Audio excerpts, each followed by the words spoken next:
Dear students, today we will start part 2 of chapter 10 History, End of Colonialism and the Cold War.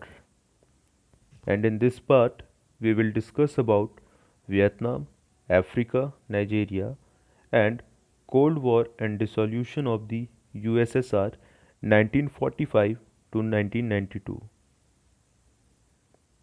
Let's start with Vietnam. Vietnam's freedom struggle is a 20th century epic.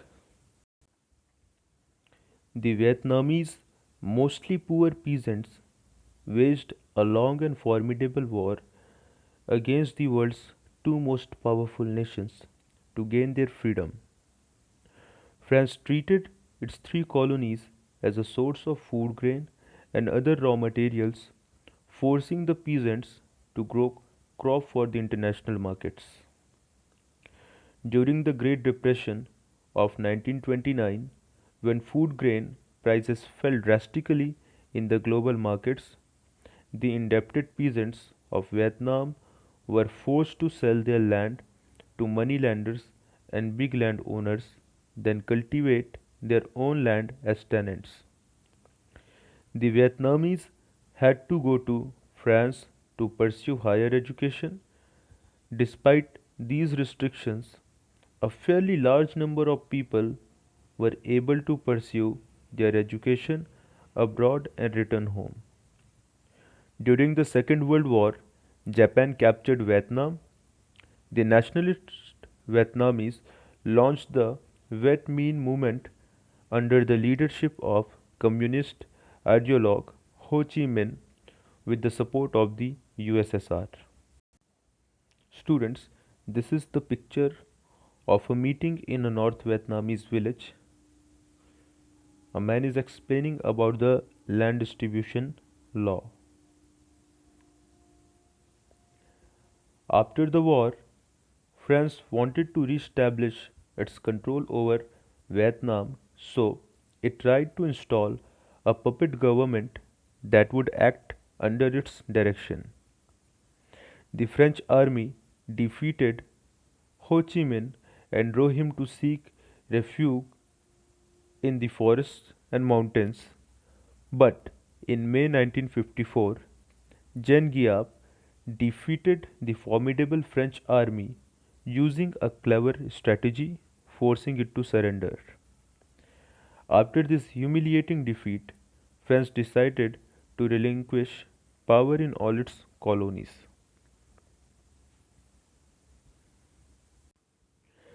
The Americans deployed their army in South Vietnam on the plea of saving the government.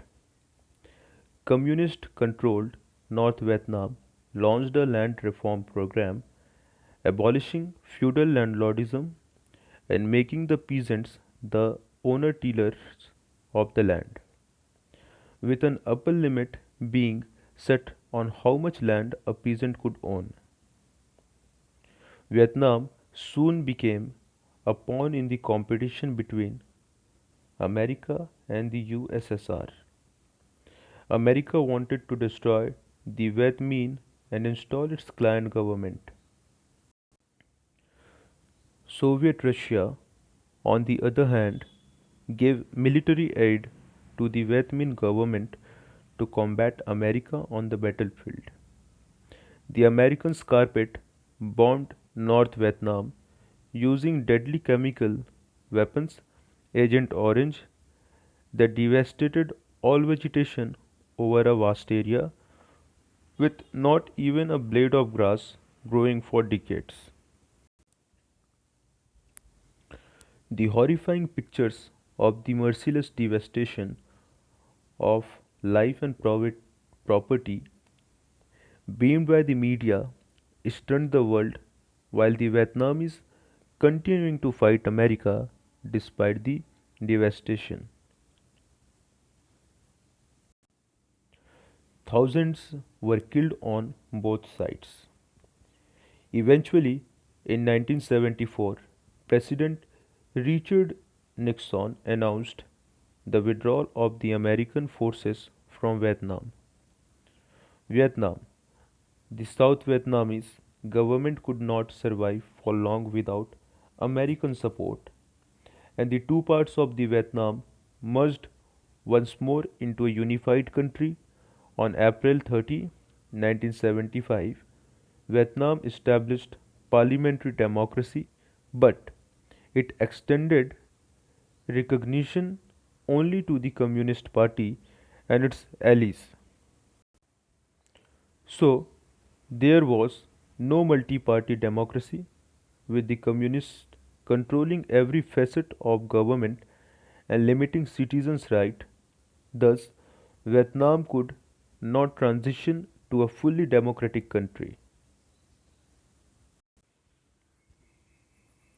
Africa. Most of the colonies in Africa were under British or French rule, while Britain was prepared to grant independence to its large colonies in Asia after 1945. It tried to retain its hold over its African colonies. The imperialist countries exercised direct control over only the coastal regions of their African colonies where the main harbors were situated. Among the African colonies, none of those under French rule had established a system of self government even up to the 1956. The French defeat in Vietnam changed the situation in Africa. In that same year, the Algerian people launched a war of liberation against France that continued until 1958 when the Algeria was granted independence. That defeat made it clear to both countries that they would have to grant freedom to their African colonies. In 1958, France announced a referendum in all its colonies saying it would grant independence to whichever country opted for freedom.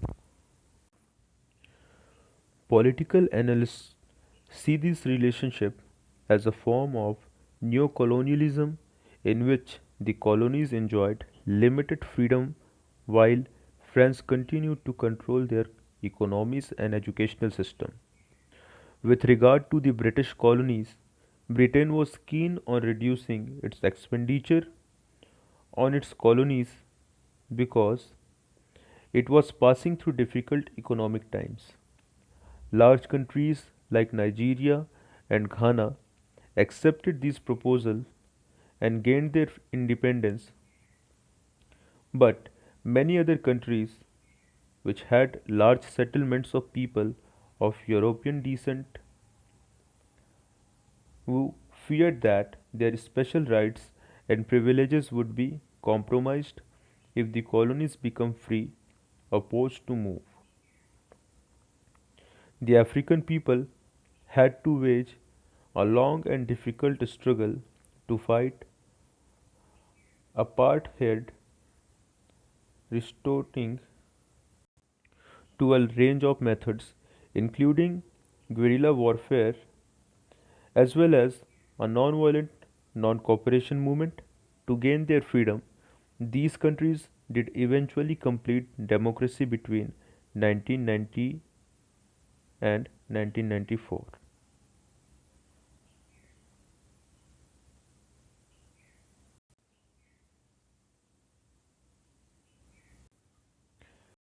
The history of the African colonies and their freedom struggles thus had their own special characteristics. For one, even though colonial rule had weakened the traditional power structure in most of the colonies, tribal loyalties still prevented the emergence of a binding national spirit among the people. Another defining feature of the African freedom struggles was the absence of a strong middle class and a strong merchant capitalist class. Lack of educational opportunities prevented the growth of a middle class, while a mercantile class could not emerge because all trade and natural minerals resources were controlled by foreign companies. Also, none of the African countries had an effective army administration or educational system. We shall now study the example of Nigeria to see how these challenges were surmounted. Nigeria. Population wise, Nigeria is the largest country in Africa with the population of 17 crore people. Before the advent of Britain, Nigeria did not exist as a separate country. The British combined the regions around the Niger River to establish their dominion, which they called Nigeria. The northern part of Nigeria was dominated by the Hausa Fulani tribe, which was Muslim. The southeastern part was ruled by the Igbo tribe, while the southern part was under the control of Yoruba tribe. The first stirring nationalism in Nigeria arose among the coastal people who espoused the cause of a wider African nationalism and wanted to unify the three tribal regions into a single nation. They included the Northern People's Congress in the north, the National Council for Nigeria and Cameroons in the east, and the Action Group in the south. Freedom and weak democracy.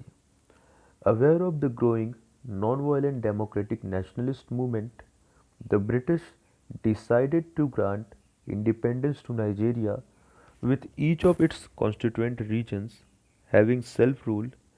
Nigeria gained independence on October 1st, 1963, with Madi Azikiwe as the first president. Unfortunately, the new government could not hold the country together and civil war soon broke out. In 1966, was established with the Azikiwe and many of his associates being killed.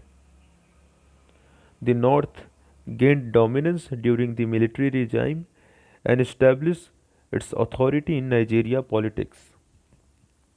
After a long spell of military dictatorship, Nigeria elected a democratic government in 1999, but to this day, the country's vital natural resources, oil exploration and production, continue to be controlled by foreign multinational corporations.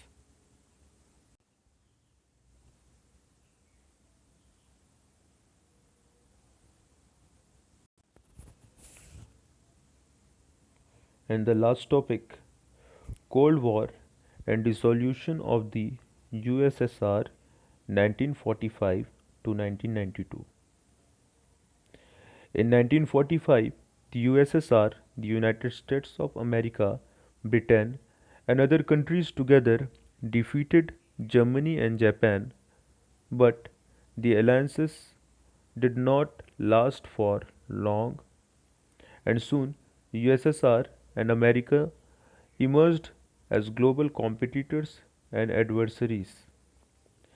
These were the ideological differences between the two global superpowers, with the USSR becoming a symbol of communism and America a symbol of capitalism. Both countries sought to carve out their own spheres of influence in the treaties and negotiation conducted after the end of the Second World War.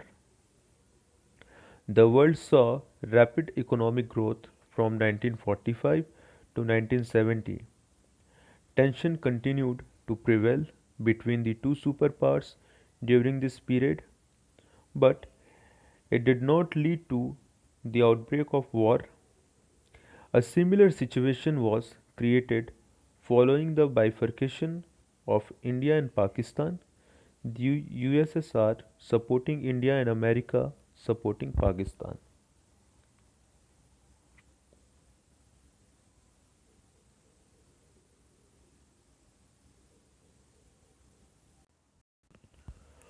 More dangerous than even these proxy wars was the arms race between the two superpowers.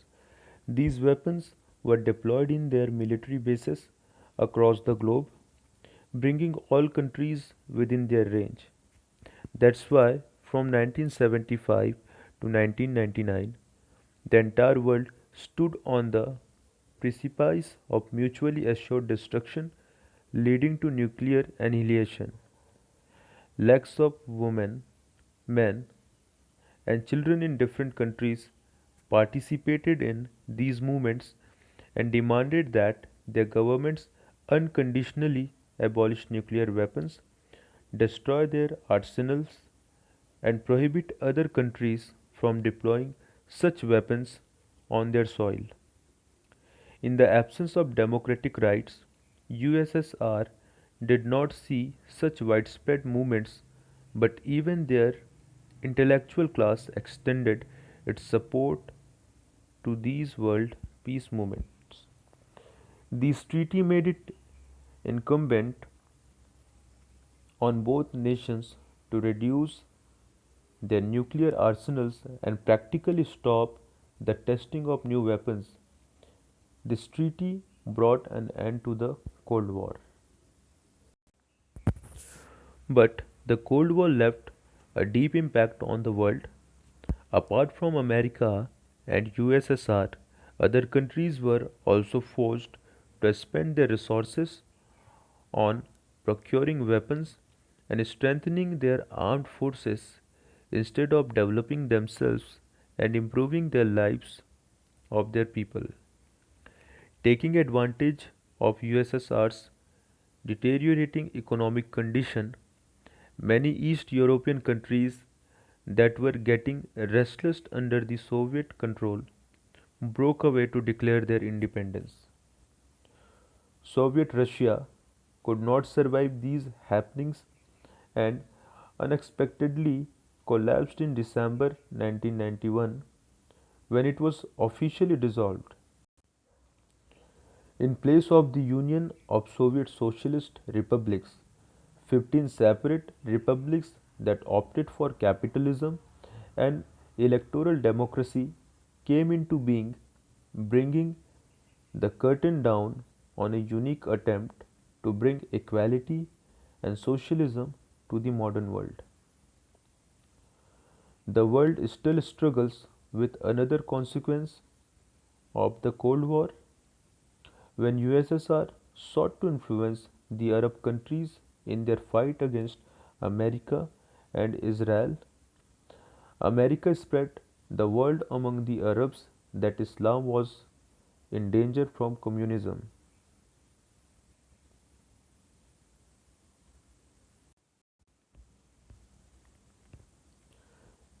Similarly, when USSR invaded Afghanistan and established its control over the country, America encouraged fundamentalist Islamic groups and armed them with formidable weapons to fight against the Russians. Both Russia and America also equipped groups in other countries of the world to carry out guerrilla warfare against their governments. After the collapse of the Soviet Union, these groups are now spreading their terrorist activities across the world. The terrorist threat to the world thus began after the close of the Cold War. So, this was the chapter. Thank you for watching.